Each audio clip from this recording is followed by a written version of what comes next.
Larang fire out ang sunog. Ayon sa BFP, buti na lang daw at maayos ang istruktura at kagamitan ng gusali, kaya hindi masyadong kumalat ang apoy. Halos 3,000 ang mga residente sa gusaling ito na may 22 palapag. Wala namang nasugatan sa insidente. Erwin, Cheryl, sa ngayon ay nakakurdon ang unit na nasunog para sa mas malalim na investigasyon. Pero ang ilang residente ng 15th floor ay nakabalik na sa kanilang mga unit. Pero ang pinagkakaabalahan nila ngayon ay ang paglilimas ng tubig. Erwin, Cheryl? Maraming salamat, Maricel Halili, nagulat live mula sa Rojas Boulevard sa Maynila.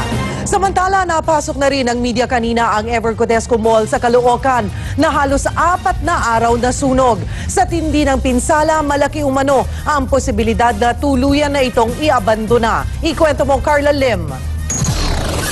Sa bungad pa lang ng Evergrande Central Mall, kitang-kita na ang iniwang ebidensya ng 4 na araw na sunog na tumupok dito. Mga basag na salamin, sunog na dingding, bumagsak na kisame at mga naglambiting mga bakal.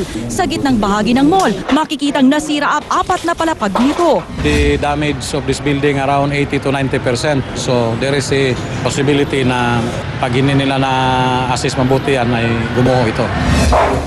Nakatutok ngayon ang investigasyon ng mga otoridad dito sa ground floor ng mall. Sa lugar na ito kasi nakapwesto ang tindahan ng sapatos kung saan pinaniniwala ang nagsimula ang sunog. Kung titignan natin yung bahagi ng basement ng mall ay merong pang mga gamit na pwede pa sanang isalba, pero ayon nga sa DILG hindi na raw nila papapasukin yung mga may-ari ng stalls na ito. Dahil kung titignan natin yung pinakabubungan ng mall, delikado na ito at marupok na nga ang kisame. At kung sakali mang puntahan ito ng mga may-ari, posibleng maging delikado na ang kanilang buhay. Pero ang mga tenant matiyaga pa rin nakikipagsiksikan sa labas ng mall sa pag-asang papapasukin sila para ma-recover ang ilan nilang mga gamit. Yun nga lang, ang mga kumpleto lang sa requirement at may dalang safety gear ang pinapayagang masilip ang kanilang mga tindahan. Nagbagsakan na lahat ng stalls namin, drawers namin. Kaya naman ang iba, nadismaya. Kung hindi magpapapasok yun, uwi na lang kami, babalik na lang kami bukas. Until such time na matapos ang investigation, saka na po yan ito turn over sa owner.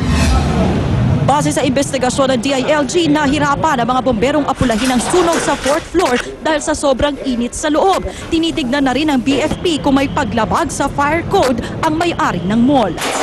Carla Lim, News 5. Sa ibang balita naman, dito tayo sa pagkamatay ng ex-boyfriend ni dating Congresswoman Nanette Daza. Nakahandusay na nga, 2 beses pa raw binaril uli ang biktimang si Noel Orate. Yan ang lumalabas sa autopsiya sa biktima na tila hindi tugma sa anggulong self-defense ng suspect. Ikwento mo, Fritzy Cabial.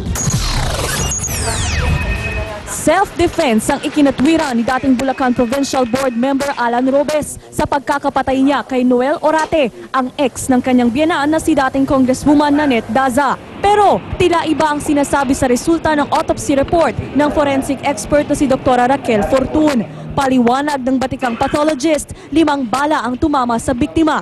3 rito lumanding sa gitnang dibdib ni Orate, sakto sa puso niya. Nanatili ang 3 bala sa katawan ng biktima dahil nabaon ang mga ito sa buto sa likod o vertebrae column. Ang mas ikinagulat daw ni Fortun sa kanyang findings, ang 2 pang balang tumagos sa katawan ng biktima. Lumalabas kasi nakahandusay na sa sahig si Orate nang barilin siya ulit ng 2 pang beses. Sila yung lumusot. So pakaliwa, tapos napunta sa likod. And ito yung nung siya ay nakahiga pa. Ang isa sa 2 tumagos na bala sa kaliwang bahagi ng dibdib tinutok. Sumapul ito sa puso ng biktima, dahilan para agad siyang malagutan ng hininga. Habang ang isa naman tumama sa atay at tiyan bago lumabas sa katawan. Lahat nung 5 ay malapitan. And in fact, may findings showing na nakatutok sa Father ko. Nagsumite rin ng kanyang supplemental affidavit si Orate Jr. para patunayang walang fingerprints ng kanyang ama ang baril na natagpuan sa crime scene. Pero kampante pa rin ang abogado ng suspect na si Attorney Freddy Villamor, mananatiling homicide ang kaso ng kanyang kliyente. They can speculate as much as they want. Kung maraming slugs, murder na ba? Hindi pa rin naman eh. Fritzy Cabial, News 5. Dumarami Dumami na raw ang bilang ng mga babae. Take note ha, hindi lalaki na bumubuhay sa sarili nilang pamilya. Mas malaki na rin daw mag-uwi ng kita si Eva kaysa kay Adan. Narito ang report. Bilyaran, pagpapaarkila ng videoke at iba pang gamit sa birthday party. Pati pagja-junk shop, pinasok na ng 34 anyos na nanay na si Gemma. Magkatulong lang sa mister niya sa pagpapalaki sa kanilang 2 anak. Kada buwan, abot sa 50,000 ang kinikita ni Gemma, kumpara sa halos 15,000 na naiuwi ng mister niyang bagger sa Philippine Airlines. Minsan nagtatampo ko, siyempre hindi mo dinadanas yung nirimitan ka rin ng yung katulad sa iba. Base sa Family Income and Expenditure Survey ng National Statistics Office na inilabas kamakailan, nasa 20% ng higit 18 milyong pamilyang Pilipino ang itinuturing na female-headed household. Ibig sabihin, si nanay ang tumatayong padre de pamilya. Lumalabas din na mas malaki ang kinikita ng female-headed families taon-taon kumpara sa male-headed families. Ginawa ang survey noong 2009 sa may 51,000 na mag-asawa sa buong bansa.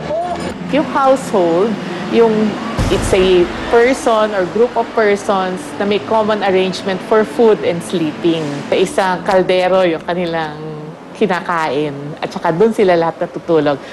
Defined yung area. Sa ganitong sitwasyon ng buhay mag-asawa, hindi raw maiiwasang magkaroon ng problema. Ang feeling niya, parang less of a father siya. And less of a man siya. Pagka mas mahina ang kita niya sa babae. Ayon ni Doc, mahalagang tanggapin ang sitwasyon at pag-usapan ng mag-asawa ang kanilang diskarte. Isang bagay na ginagawa na ni Gemma at ng kanyang mister. Kasi kung anong gawain ng babae minsan sa loob ng bahay, ginagawa din ng asawa ko. Cheryl Cosim, News 5. Susunod sa aksyon, eksklusibo. Daily Tribune reporter Fernan Angeles may mensahe para sa mga nagtangkang patumbahin siya. I'll give them a slingshot. Pero hindi sila makasurvive sa slingshot ko. Kontrobersyal, Pinay runner na si Nancy Navalta na may 2 sex organ. Kumusta na kaya matapos ang mahigit 1 dekada mula ng kanyang kasikatan? At Pangulong Aquino kasama raw si Grace Lee sa pamamasyal kahit sa oras ng trabaho.